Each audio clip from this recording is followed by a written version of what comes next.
Welcome to Cody Catch Up. My name is Jamie Jones, and this morning before I was getting ready for work, I found or seen an interesting tweet by Chase Adams, so I just want to discuss that because I think it's an important one to discuss and to bring up in the community.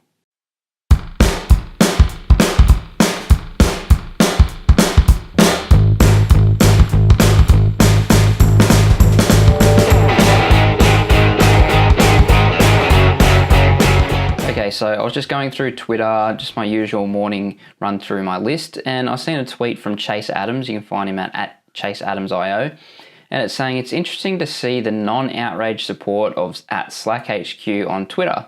Mostly people sending hugs. It's kind of bizarre. Now, this is a really interesting tweet for a few reasons. One of the biggest ones is the fact that it says that it's kind of bizarre that people are giving support for Slack's recent outage. So if you're not too sure about what the outage was, there was an outage that took up a substantial amount of time and that caused a bit of chaos for quite a number of people because now, at least for myself and a lot of people that I know, they rely on Slack for internal communication, ops, making sure things are running right, etc. And it went down, and normally what happens, which is something that's toxic and something we need to look at trying to change the thought process around, is when these things happen, people just attack whoever it's happening to. So say if it was AWS, Slack, whatever, that attack and be like, oh, this is an outrage, blah, blah, blah, and just complaining and not being supportive for what is probably a very, very concerning and hectic time for the people trying to do support as well as the engineers trying to fix the issue. Maybe it's a developer issue, I don't know, but basically it's just putting more pressure on people who are already trying to resolve the issue as fast as possible, and they're just getting hounded from, or at least support's getting hounded, and I'm sure that the information is probably going to get pushed on or relayed on because support's stressed and they're trying to make sure that the issue gets solved so the stress goes off them. It's just this catastrophic, I don't really know how to really put this into the best words, but it just becomes this big thing that it doesn't have to be, because at the end of the day, yes, things might be not the best for you for might be an hour, 2 hours, half a day, I'm not too sure. It really depends on the incident. But in the grand scheme of things, it's not that big of a deal, and it does come back into some other things that I'll talk about in a short bit about how we can overcome those kind of things so it doesn't become such a big issue when we're putting all this pressure on people who are trying to resolve the issue. It's not like they're just sitting back and doing nothing and be like, we'll just fix it soon. So I sent out a reply to Chase and I said it's how it should be. Community support through what is usually a hectic time. We need more of it, lots more of it. It's far healthier, and it really is, because what I'm seeing on the web, especially over the past, I don't know, like maybe 2 years, there's been a real toxic vibe in terms of when things go wrong. Some of the light that I've seen is here from one of this tweet about Slack, but also GitLab, how they were supporting their engineers when there was the issue with the database. Now, that could happen to anyone. It's a horrible thing. It took a lot of time out of people's day. I can't actually remember how long that went for, but they were trying to resolve it, and there was a great deal of support there.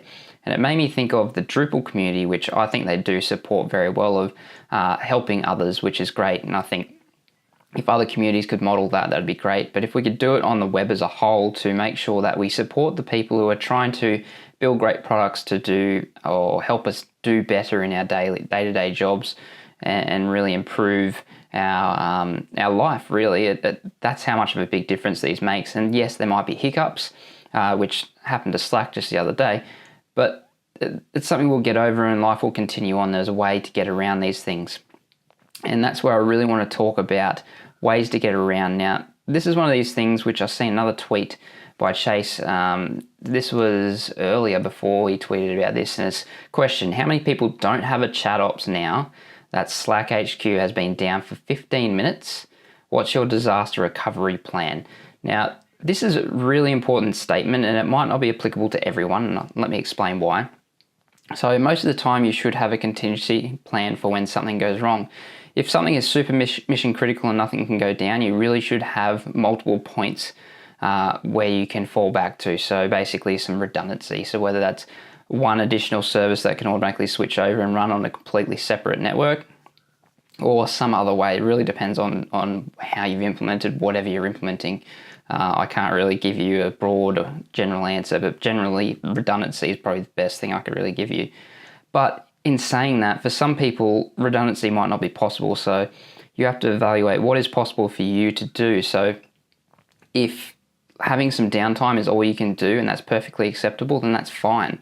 Don't feel that you're obligated to have something. You really just need to evaluate the risks and what you can do. And then, of course, there's it's out of our control. There's nothing we can do. We've tried absolutely everything we could do, and we've prepared for as much as we can, and we're at our point where we can't do much. So all you can really do is support your customers and just say, we're doing our best. This is going to be resolved soon. We'll keep you updated, etc. That's all you can really do. So make a contingency plan and evaluate what that contingency plan is going to be set at. So what was the most you can do for that contingency plan.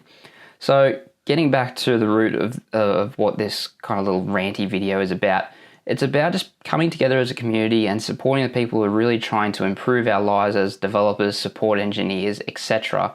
And not have a go at them, and really show support, like when they're going through what is more than likely a horrible time. Like if you've ever had to go through anything like this where something's down for a period of time, it's hectic and it's frantic and you're rushing around, and then you've got people calling all the time, people emailing support, etc. It is just chaos. And especially on a scale something like this, I could not imagine what it would be like. It would be hectic.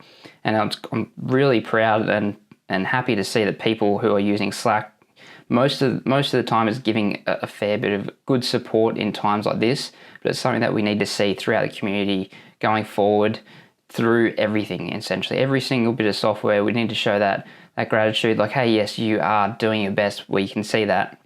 We appreciate the updates. Keep going. You're doing a great job. Just something like that makes a huge difference to everyone affected from the issue. So from support all the way back to the engineers who are trying to fix the issue. So that's all I really got for this video. That's it. Nothing else. Simple as that. Catch the next one. Bye.